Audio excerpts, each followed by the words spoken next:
Alright, welcome back sa akin, no? It's been like almost a week na wala akong content na ganito, long form.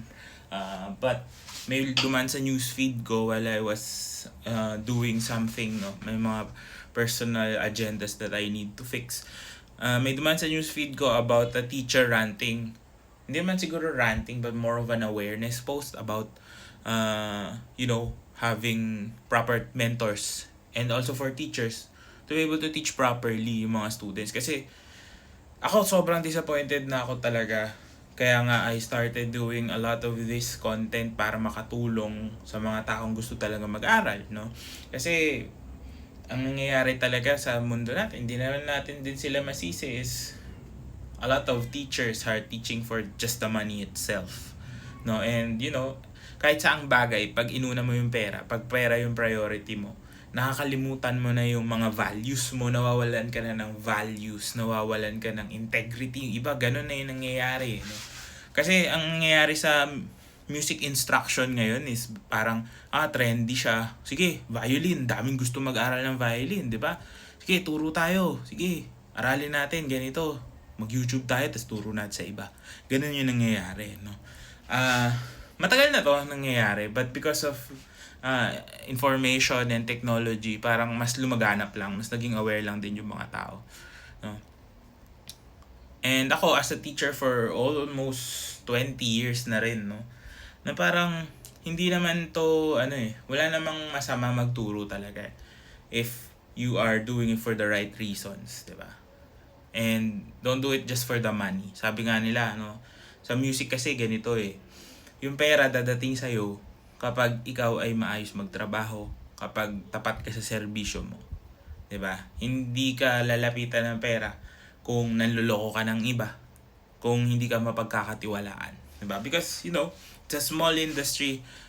Almost everyone is connected with anyone. 'Di ba? Ganun yung pakiramdam dito So, if you're not putting in the right amount of work at hindi mo inaayos, hindi ka nagpapagaling para sa sarili mo, hindi ka kikita dito. Hindi ito magiging sustainable sa'yo. And ganun yung nangyayari. Most of the people, magbubukas ng music school, sasabihin nila sa admin, marunong ako mag-violin, piano, guitar, voice, ganyan-ganyan. Lahat alam ko. Pero ang alam mo lang talaga, piano. Kasi hindi ka naman nag-aral nung iba. 'Di ba? You didn't spend time learning it kasi musician ka, akala mo kaya mo na ituro yung iba. Ako personally, I wouldn't teach things na hindi ko alam. Kung hindi ko talaga alam yan, hindi ko ituturo. I would recommend to go to people na alam talaga nila yung ginagawa nila. 'Di ba? Dapat ganun. Huwag nating gahamanin or kunin lahat. Kasi tayo din yung magkakasiraan, 'di ba? No, ito kwento ko lang, no. I had students who transferred to me, no, coming from different studios around. Kasi nga, parang 1 year na or 2 months na, 3 months na, walang progress, walang report. Basta sabi lang sa kanila, tuloy-tuloy lang, ganon. Tuloy-tuloy to the point na 2 taon na nakapag-recital na pero open string lang yung tinutugtog. Because hindi alam kung ano yung ituturo. Wala ring background, di ba? And guys, tandaan natin, teaching and performing are two different things. Iba yung pinag-aralan ng nagturo, ng magtuturo, kaysa sa pagtugtog. Kasi may mga taong magaling tumugtog, hindi kaya magturo. At meron din mga taong magaling magturo na hindi masyadong okay tumugtog. And it doesn't mean na you're less of what. No? May mga ganun lang talagang cases.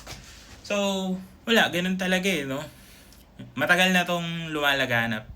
Nakikita lang natin na ngayon, no? Matagal na rin naming sinasabi to, mga taong nakapag-aral and sharing our knowledge, pero a lot of people tend to bash yung mga ganitong klaseng content di ba?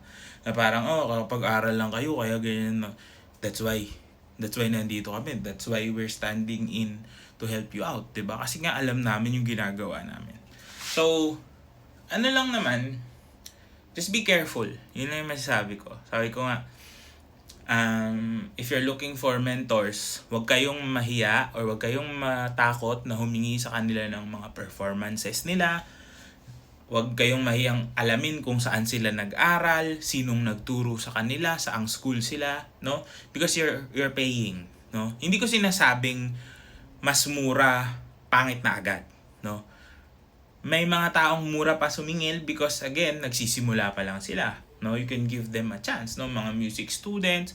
Tanong nyo lang saan nila natutunan. Yung pinaka-importanting question that you should ask your teachers is, saan ka natutong mag-violin, for example? Pag sinabi nila sa inyo na, teacher ko si ganito. Nag-lesson ako sa kanya. Now, nandito na kami, no? Pero kung eto, yung nag-aral kasi sa group class, minsan hindi rin yan sure.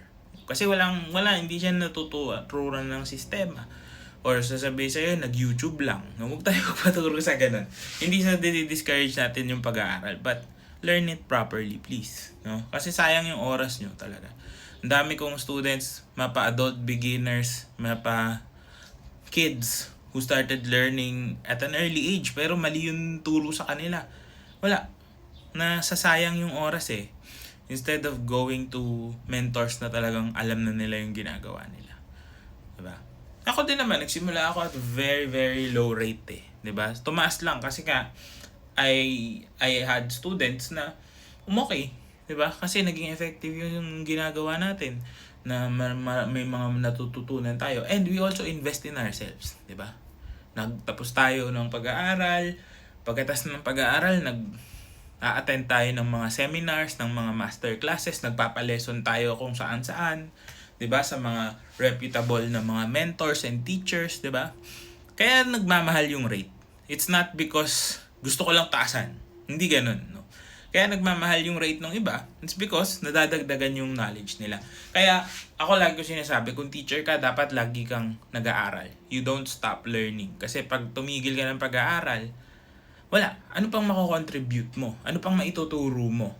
Ang mundo natin nag-e-evolve, 'di ba? So, yun na, lagi ko sinasabi sa mga tao dito, no? Alamin nyo kung saan natuto yung mga mentors nyo, and also ask them ano yung ginagawa nila to make themselves better. Kasi hindi rin naman pwedeng, nakapagtapos na siya ng gano'n, hanggang doon na lang. 'Di ba? Paano pag nagalingan mo na siya, saan ka pupunta? Maghahanap ka na naman ba? 'Di ba? Ganun talaga eh. If you are paying, you deserve to know the value that you're getting. And kapag nagalit sila, may mga ganun, may mga instances na ganun, may magagalit, ganyan, you didn't do anything wrong. That's just insecurity showing. Kapag nagalit sila, tinanong mo ganito, kung sino ka, ganyan, ganyan, sasabihin ng iba, hindi mo ba ako kilala? Hindi, kaya nga nagtatanong sa'yo eh, di ba?